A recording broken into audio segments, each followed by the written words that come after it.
Hi everyone, welcome to my channel, Psych Girl 222. You guys can like and subscribe below. Today I'm going to be teaching you how to do an FRQ, so join along. Okay, enough of my uh, YouTuber persona. Okay, we are going to talk about how to rock FRQs today.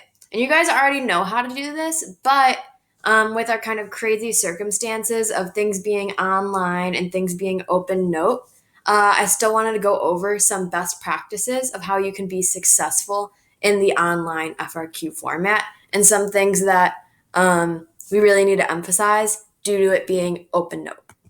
Okay, so real quick, we already know this, but FRQ1 is the concept application one that's 25 minutes with 8 terms, that typical DEA format.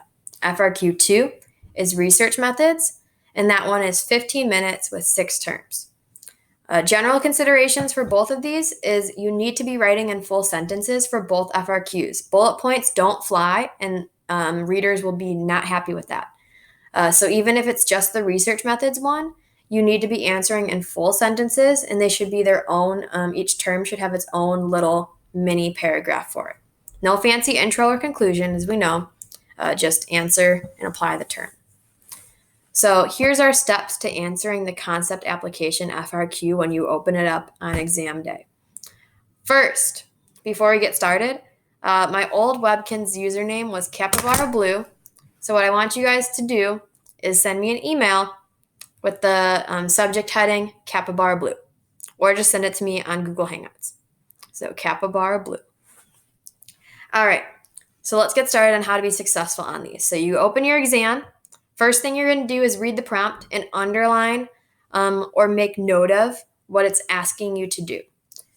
Sometimes they just ask you a general application of how would each of these play a role in whatever, or how would each of these apply to the scenario. Other times it's more specific.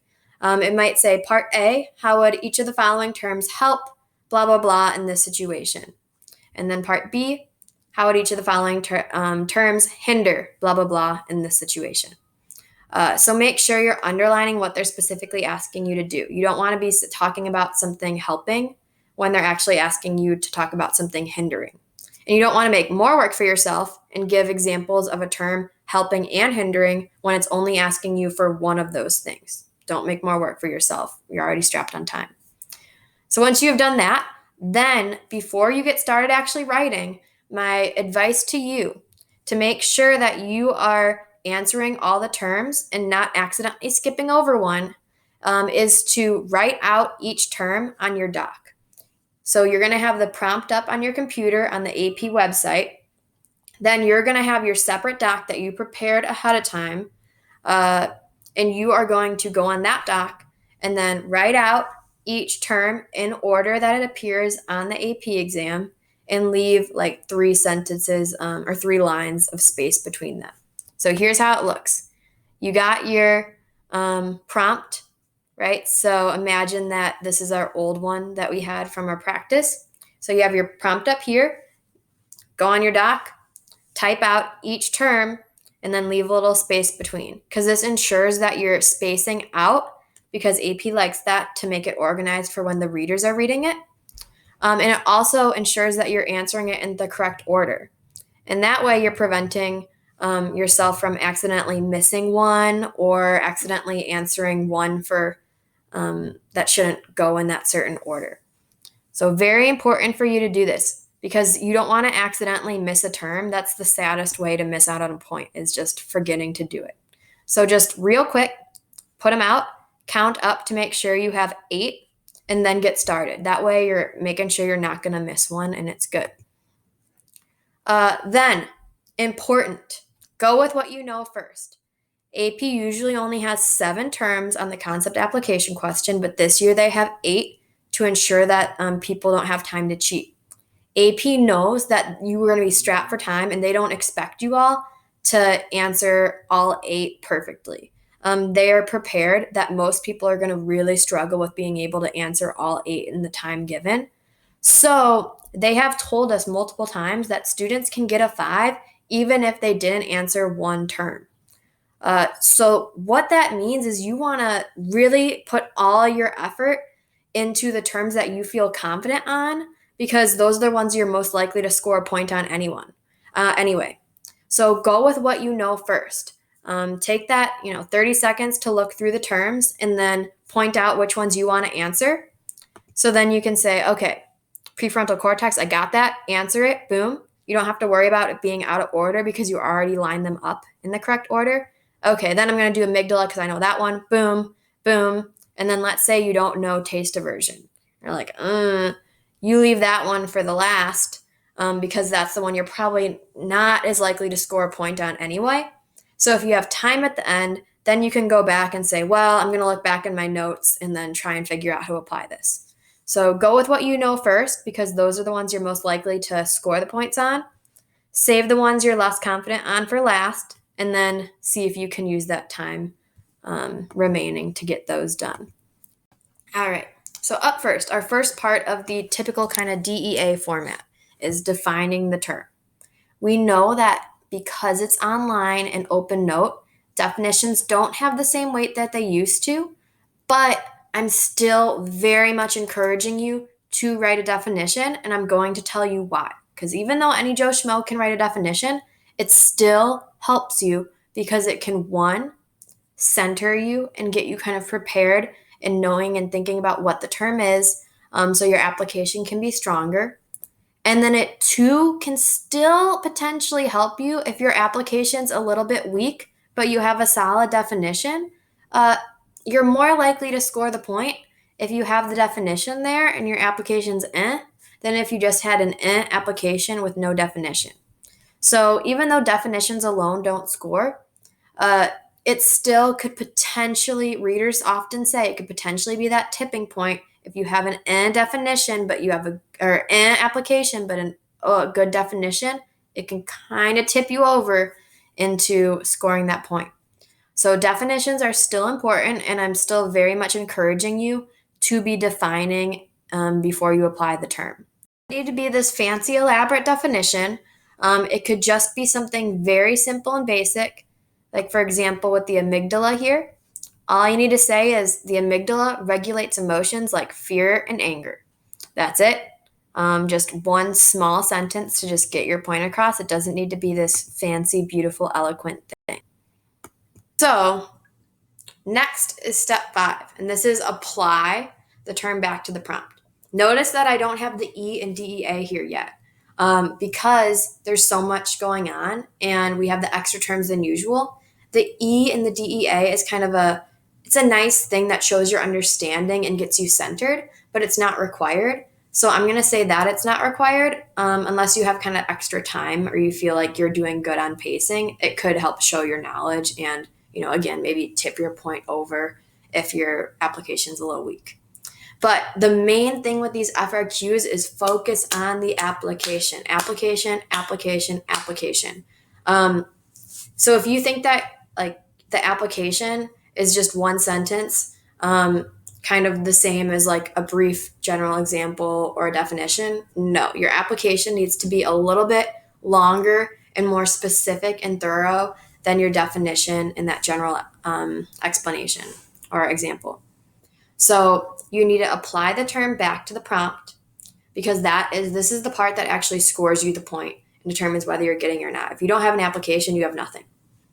So apply it back to the prompt and be as specific as possible. A lot of times I see kind of vague answers and like, an approach conflict, they had to decide between the different, some different roller coasters. That's very vague because approach is deciding between two positive or enjoyable things. And if you're just saying, they had to decide between some different roller coasters, that isn't specific enough. You need to be giving two very specific things they're deciding between. So be as specific as possible, more specific than anything else in the rest of your FRQ, and use synonyms and key or related terms. And the synonyms are really important because if you're repeating or simply parroting the terms that are in your prompt, it's not going to score because anyone can Google a definition and anyone can just kind of rephrase a word in a different way. So a good example of this kind of parroting the terms in the prompt would be, okay, say your term is observational learning, and you say, Luke used observational learning by observing his brother's behavior. You literally just repeated what observational learning is, and that doesn't show an AP reader that you understand it at all. You literally just phrased it in a different way. So that's not going to help you at all. While that is correct, it doesn't show your knowledge. So a better way to do this is using a synonym. So Luke used observational learning by watching his brother's behavior and then mimicking and copying the behavior himself. So again, that is all very much using synonyms and related or key terms. And you can underline those. It's not required, but it shows your knowledge of like, I really get what this term is, so much so that I can underline what's like really important and related to it in my application. Another example from the research methods FRQ that I saw you guys doing a lot, so be careful, is say with the one with vitamin J and memory. Okay, so here's a response that said you could use correlational research to see if there's a correlation between vitamin J and memory. Yeah, you can do that, but it doesn't show the reader that you understand what a correlation is still. You're just parroting and repeating what's in the prompt.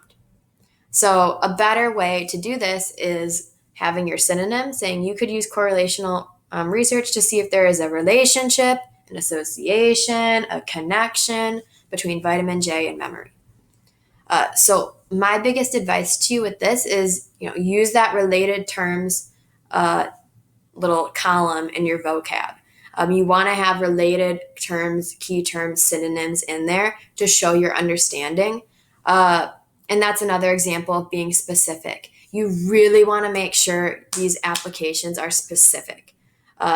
Put all your time into the application, right? You got your definition. You can do that in 2 seconds.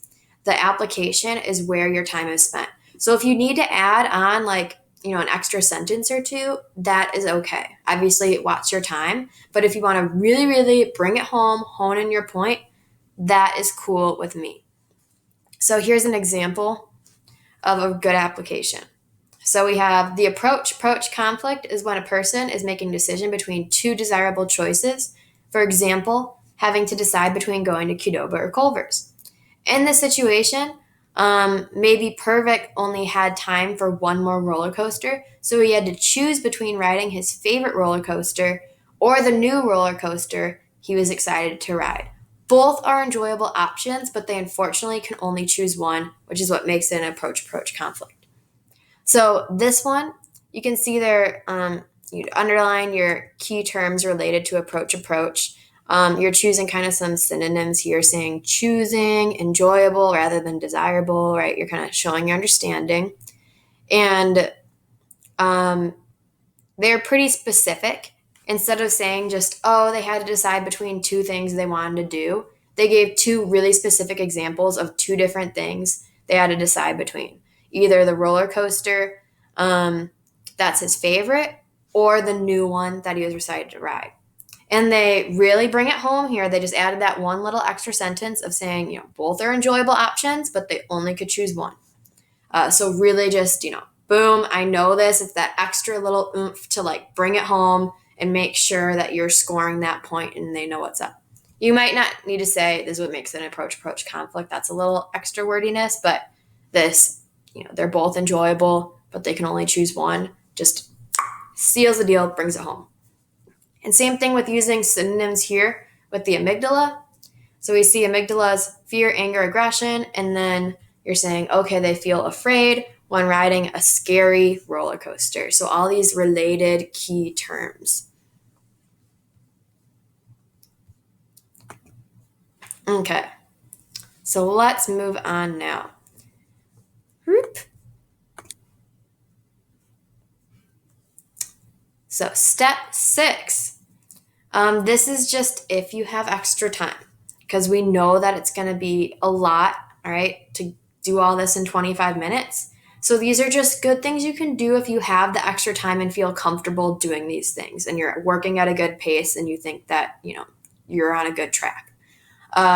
The general example, like I said, because we have so much going on, AP doesn't require it. So I'm going to say, you don't need to do that unless you feel like you're on a good track and think that you can fit it in. The general example is just something to help center you and ground you and kind of get you in that application mode to help you kind of then transfer the term into that scenario that you're talking about. And it's another thing, just like having that definition. If you have a weaker application, but you might have had like a decent general example of it, uh, it maybe would be able to tip the point in your favor, just maybe. And then underlining key terms. Again, this is something that isn't required, but it just shows the reader that you are pro and understand your stuff. If you're able to underline the important aspects of the term, you're showing the reader that you really understand it and you know your stuff. So that's another good thing, especially when we're in this online format where anyone can go and look up their notes, look up Google. Being able to do these things like underlining your key terms can really set you apart from the crowd and showing like, hey, she really knows this stuff. So here are my study tips as someone who has one, taken the AP Psych exam not too long ago, and two, gone through college not too long ago and has some pretty good study tips. I'm not like this innate genius person with some high IQ, but I do pretty well in my classes because I picked up some good study habits along the way of how to prepare for these kind of on-demand writing tests. So these are my study tips of what worked for me and what I think would be most effective in studying for these FRQs. So I know it's a lot of stuff and that it's kind of anything's up for grabs, but here's how you can kind of narrow down and study in the most efficient and effective way possible. So what I did for you is I combed through and I posted a doc that has links to all the past AP exam prompts in like the last 10 years.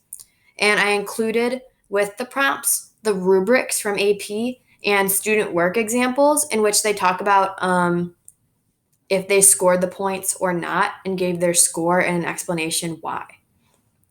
So look through and comb through these to see how the past FRQ prompts and questions are set up. So the two best things you can do is to go through these to get a sense of and feel for what they look like and how they phrase the prompts or tasks and which ones typically come up frequently. Practice answering these, go through the rubric, and then look at the student work samples to see what scored and what didn't. Then what I recommend doing is making flashcards, just like you usually would do with studying, and then going through your flashcards and like thinking for each term, try to make a prediction of how these could be applied in different types of FRQ prompts. So for example, a help or hinder prompt. So how would the cerebellum help you in different situations? Oh, well, it could help you when you're trying to type an essay. It could help you when you're trying to hold a pencil. It could help you when you're trying to play a sport or when you're trying to hold your instrument or something like that in your driver's test. So go through the different terms and try and think, how might these help you? How might these hinder you? How could these be applied to different kind of everyday life situations that come up, whether it be school, a performance, a sporting event, going to college, moving. Those are a lot of those typical things that FRQs do. It's kind of on daily life things that we often encounter. So try and think of how these terms apply. Make predictions. That's the best thing that I learned in college is when I had to do these on-demand history essays that covered everything I learned in my history class in the semester. I had no idea what to study for, but you have to think about what's important that might be on there and what might they ask about it. So try and make those predictions based on, what the past FRQs looked like and what terms you think are important. So let's go through real quick and look at the different styles of questions that AP asks for these concept application one. So the most common one that I see is the help hinder one. So you'd have part A and you ask, how would each of the following concepts help her performance in the play? Then part B, explain how each of the following concepts may hinder her performance in the play.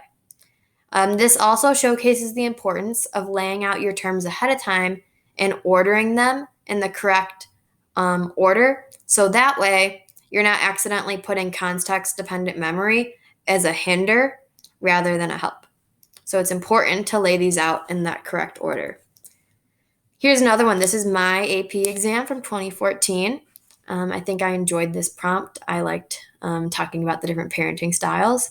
So this one isn't as explicit with being help or hinder, but it's saying, how might it affect his ability to succeed in college? And then this one specifically says, how may it help Abram be more successful in the future? So again, you see they like to talk about going off to college as kind of a scenario. And you again see that kind of how would these help or apply to the situation. Sometimes they're more general. So this is 2019. They gave kind of a general, longer prompt. And then I'd recommend kind of going in here and maybe underlining or taking notes in your notepad on the side of some key things they're bringing up because it's a bit longer of a prompt. And then this is kind of free reign. So it's just describe how each of the following concepts relates to Ludi's return to working at the library. So much more general. They're not asking you to talk about how it helps or hurts. You kind of have free reign to apply it however you see fit. Then another one that's kind of a general application. This is 2009. So again, this is a performance. They have a dance competition, and you're applying how these would kind of impact their performance. So again, it still kind of is how it might help or hurt even without saying it. So we see that scenario of performance coming up again. And then this is 2012. So again, look, applying to college, and then how would these relate to how well she does when she begins her college career? So kind of two parts for one question. We see that happen sometimes. And this one is 2015. It's a little bit more specific in what they're asking you to do. So the general prompt is kind of vague, talking about moving. And then we see part A asks you to specifically answer how it's going to impact their decision to buy a home. Part B is asking you how it would relate to their moving process. And then part C is asking you to provide an example or explain how it would relate to life in their new home and neighborhood. So these ones are kind of more specific within this general prompt. And again, this highlights the importance of ordering your terms and answering them in that correct order before you even get started. So that way you're not accidentally putting prefrontal cortex and applying it to life in their new home, because that wouldn't be so good. So again, biggest advice, just comb through these and get a sense for what they look like so you feel confident going in that you kind of know what these are all about and you've really thought of how to apply these different terms. And I can guarantee that if you've done that and spent some time going through your vocab words and just kind of thinking about how they might apply to these different prompts and scenarios, you'll feel kind of at ease going into test day. So that is my main advice here. And if you do these things, you are going to leave that test rocking it and feeling like Freddie Mercury because you're a champion. So keep up the good work, guys. We're almost there. I'm very proud.